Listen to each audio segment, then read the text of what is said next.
안녕하세요. 책 읽는 뮤즈입니다. 오늘 소개할 책은 언제 할 것인가? 쫓기지 않고 시간을 지배하는 타이밍의 과학적 비밀. 이 책은 타이밍에 관한 책이에요. 저자는 다니엘 핑크, 이경란 옹김, 아마존 뉴욕타임즈 베스트셀러이며 워싱턴 포스트 2018년 리더들의 필독서, 전 세계 27개국에 출간된 책이라고 합니다. 출판사는 알키. 이 책은 소장해도 될 만한 아주 가치 있는 그런 책인 것 같습니다. 우리는 시간 속에서 살고 있잖아요. 그 시간에 관한, 타이밍에 관한 이야기입니다. 저자 다니엘 핑크, 노스웨스턴 대학교 졸업 이후 예일대학교 로스쿨에서 법학 박사 학위를 취득했다. 그는 미국 상원의원 경제정책 담당 보좌관으로 로버트 라이시 노동부 장관 보좌관을 지냈고 엘 고어 부통령의 수석 연설문 작성관으로 일했으며 뉴웨이브 경제지 패스트 컴퍼니에서 기고가 겸 편집위원을 역임했다고 합니다. 새로운 비즈니스 트렌드를 읽어내며 여러 저서들을 발표했고 경영과 행동과학 분야에서 새로운 미래를 제시하는 그의 작품들은 출판 분야에서 갖가지 권위 있는 상을 휩쓸었고 35개국 국어로 번역되었다고 합니다. 그는 가족과 함께 워싱턴 DC에 살고 있다. 언제 할 것인가? 이 책에 쏟아지는 찬사도 앞부분을 보면 이렇게 많은 사람들이 이렇게 찬사를 보내고 있습니다. 차례 프롤로그 터너 선장의 결정 파트 1 하루 속 숨어있는 시간 패턴 파트 2 시작과 결말 그리고 그 사이 파트 3 그룹 타이밍에 싱크로하라 감사의 말 언제 할 것인가 실천편이 있습니다. 시간은 중요하다는 표현으로는 부족하다. 시간은 우리 삶에서 어쩌면 유일한 것이다. 마일스 데이비스. 프롤로그. 이 책은 타이밍에 관한 책이다. 타이밍이 중요하다는 것은 누구나 안다. 문제는 우리가 타이밍에 대해 아는 것이 별로 없다는 점이다. 우리의 삶은 언제라는 결정의 끊임없는 연속이다. 타이밍이 과학적 사실을 입증해 보일 것이다. 그럼 어디서부터 시작할까? 우선 시간 그 자체를 우리의 출발점으로 삼자. 시간의 역사를 더듬다 보면 우리가 당연히 여기는 시간 단위의 대부분은 실제로 우리 조상들이 시간을 가두기 위해 세운 울타리였다는 사실을 깨닫게 된다. 초, 분, 시, 일 등은 모두 인간의 발명품이다. 이제 이 질문들에 대한 해답을 찾기 위해 당신을 타이밍의 세계로 초대한다. 하루 속 숨어있는 시간 패턴, 생체 시계 비밀을 최적의 시간을 찾아서 사람들이 깨어있는 시간에 하는 행동에서 두드러지게 일관된 패턴이 포착되어 있다는 사실이다. 시간에 따른 이런 감정 패턴은 문화적, 지리적, 다양성과 관계없이 비슷하게 형성되는데 토요일과 일요일에는 긍정적인 감정이 약간 높았지만 전반적으로는 크게 다르지 않다. 구성원이 많고 다양한 미국이든 단일 성격의 민족으로 구성된 아랍에미리트의 연합이든 하루의 패턴은 이상할 리 많지 비슷하다고 합니다. 널뛰는 주식처럼 널뛰는 기분, 다른 사람들에 대해 따뜻한 감정은 오전 중에 점점 좋아지고요. 오후에 차차 희미해지고 저녁에 다시 좋아진다고 합니다. 사람들의 즐거운 감정은 오전 중에 갈수록 높아지고 오후에는 시들어지고 다시 저녁 때 높아지는 이런 패턴을 보인다고 합니다. 무엇과 언제는 떼어놓고 생각할 수가 없다. 정서적 균형으로 오전에 올라가고 오후에 내려갔다가 저녁에 다시 올라간다. 역시 최고점, 최저점 반등의 주기다. 기분의 내면의 상태지만 외부에 영향을 미친다. 그래서 아무리 감정을 숨기려고 해도 드러나게 마련이다. 그리고 그런 상태에서 우리가 하는 말과 행동에 따라 다른 사람들의 반응도 달라진다. CEO도 인간이다. 그래서 그들도 우리처럼 하루 동안 기분의 변화를 겪을 것이다. 그러나 CEO는 강인한 정신력의 소유자들이다. 그들은 심지가 굳고 또 매우 전략적이다. 말 한마디에 따라 수백만 달러가 들어오기도 나가기도 한다는 사실을 잘 안다. 그래서 그들은 마음을 단단히 먹고 만반의 준비를 하고 회의실에 들어간다. 특히 투자자들의 눈여겨봐야 할 것은 회의를 여는 시간과 그로 인한 기분이 회사의 주가에 영향을 미친다는 사실이다.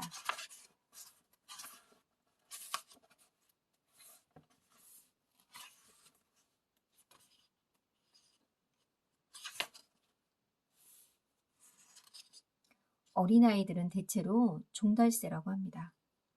아이들은 일찍 일어나고 낮에 활기차게 다니지만 초저녁만 되면 그 많은 던 기운이 어디로 가는지 비실거리게 되고요. 사춘기가 되면 이런 종달새들은 올빼미로 탈바꿈을 하기 시작한다고 합니다. 그들은 늦게 일어난다. 사춘기 아이들은 늦은 오후부터 저녁 때에 에너지가 올라가고 부모들보다 한참 뒤에 잠이 든다고 합니다.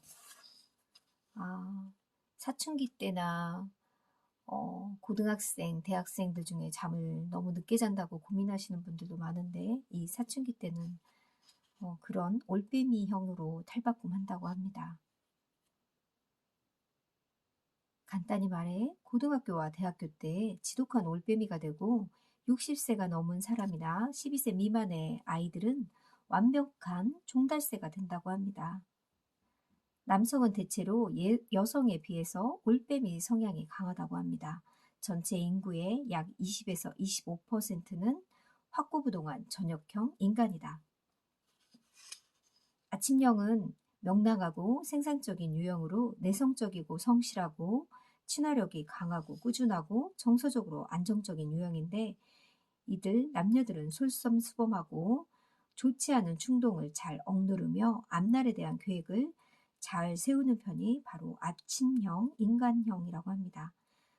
이런 아침형 인간들은 긍정적 정서가 좋다고 해요. 반면에 올빼미들은 조금 더 모호한 성향을 보인다고 합니다. 중독 성향이 강하고 섭식 장애나 당뇨, 우울증을 앓는 경우가 있고 종교를 갖지 않는 편이 많다고 합니다.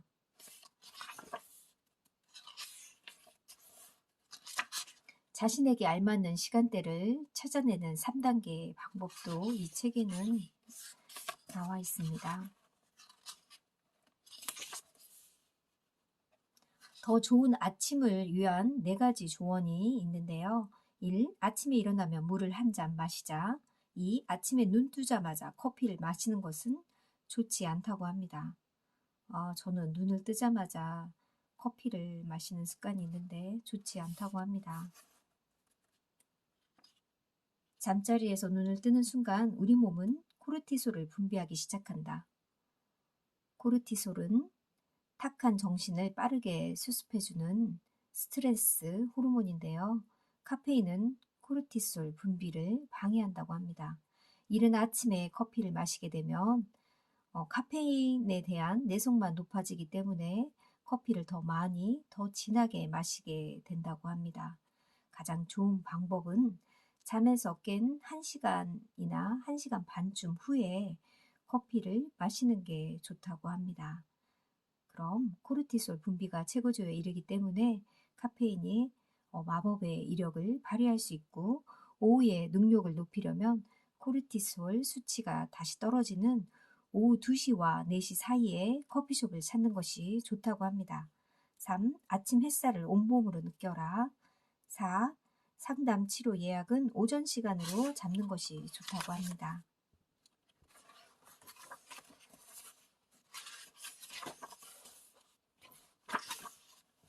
미들 포인트, 반전의 기회를 노릴 수 있는 지점도 있는데요.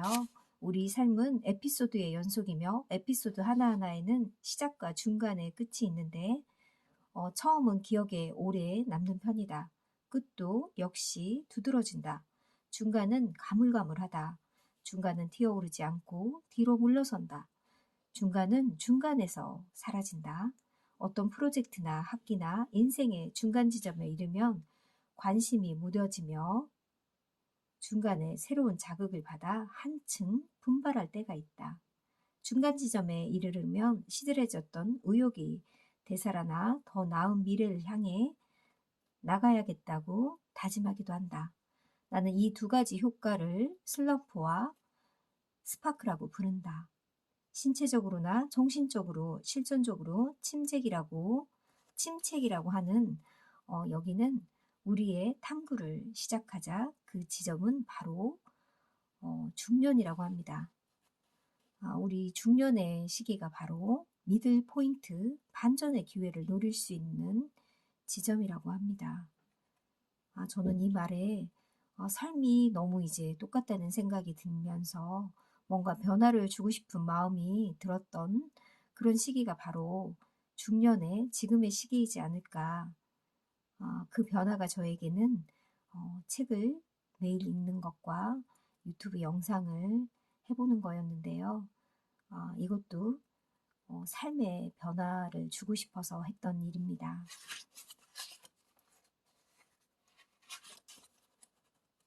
그런데 우리는 중간기에 힘이 빠지죠. 기대한 만큼 이루지 못한 거에 대한 실망 때문일 수도 있다. 물정 몰랐던 20대와 30대에는 희망이 터무니없이 컸고 시나리오는 장밋빛이었다. 게다가 몇 번 결혼은 실패로 끝나기도 하는데 안타깝지만 나 또한 그중 하나다. 저자도 결혼을 실패하셨나 봐요. 시간이 흐르면서 포부를 다시 고쳐 잡다 보면 인생이 꽤 살만하다는 것을 뒤늦게 깨닫게 된다.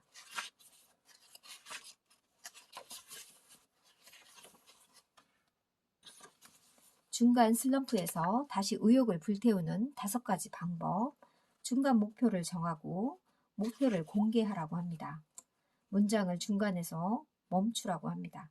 어니스트 해밍웨이는 평생 15권의 책을 출간했는데 한 꼭지 또는 한 문단이 끝나는 곳에서 작업을 마치는 것이 아니라 문장 중간에서 툭 끊고 자리를 뜨곤 했다고 합니다. 그 미진한 느낌이 중간 지점에 스파크를 일으켜 다음날 곧바로 글을 이어갈 수 있는 힘을 불어넣어 준다. 이 기법을 바로 해밍웨이 기법이라고 합니다. 해밍웨이 기법 효과는 자이 가르닉 효과, 즉 우리는 종결시킨 과제보다 끝내지 못한 일을 더 잘 기억하는 경향이 있다고 합니다. 마무리하지 않는 상태에서 끝내보라고 합니다. 의욕이 더욱 강해져 다음 단계를 확실하게 시작할 수 있을 것이다.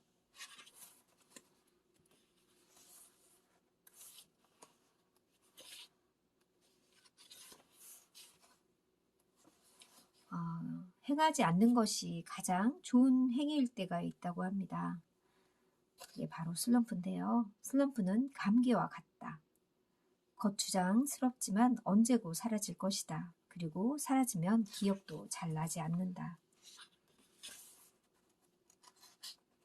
활력제, 왜 결승점이 가까워지면 더욱 분발하는가? 처음 마라톤 대회에 참가하는 사람은 40대 초반에 줄어들다가 49세에 갑자기 늘어난다고 합니다. 49살은 한 살 더 많은 사람보다 마라톤에 도전할 확률이 3배 많다고 합니다. 10년 단위로 마음속에 뭔가 꿈틀거리는 시기가 바로 이런 나이인 것 같아요.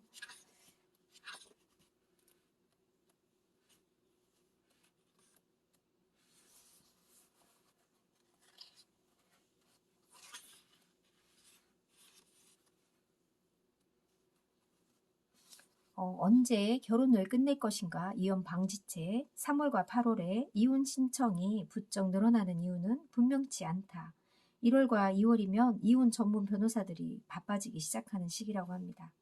휴가에서 돌아온 부부들은 더 이상 갈등을 숨기지 않고 다시 한번 관계를 회복하기 위해 마지막 시도를 한다고 합니다.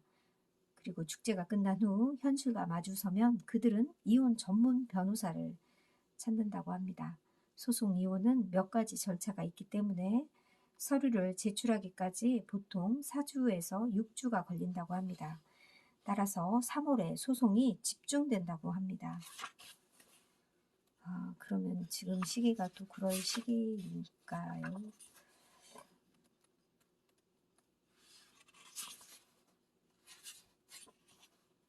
합창은 새로운 종류의 운동이다. 합창은 심장 박동수를 안정시키고 엔돌핀 수치를 끌어올린다. 합창에 대한 효과가 이 부분에서 나오는데요. 폐 기능을 강화해주고 진통제를 멀리하게 해주는 효과가 있다고 합니다. 합창은 생리적 이득도 많지만 심리적 이득도 훨씬 더 많다. 기분이 좋아지고 긍정적으로 된다고 합니다. 합창을 하는 사람은 혼자 노래하는 사람보다 훨씬 더 많은 행복을 느낀다.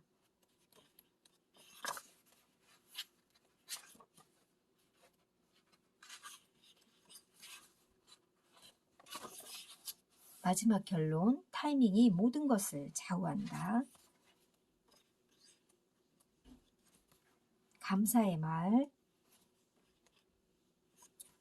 그리고 뒷부분에는 이렇게 실천편이 있습니다. 당신이 놓치고 있는 건 타이밍이다. 찰나의 순간 최고의 기회를 사로잡는 기술.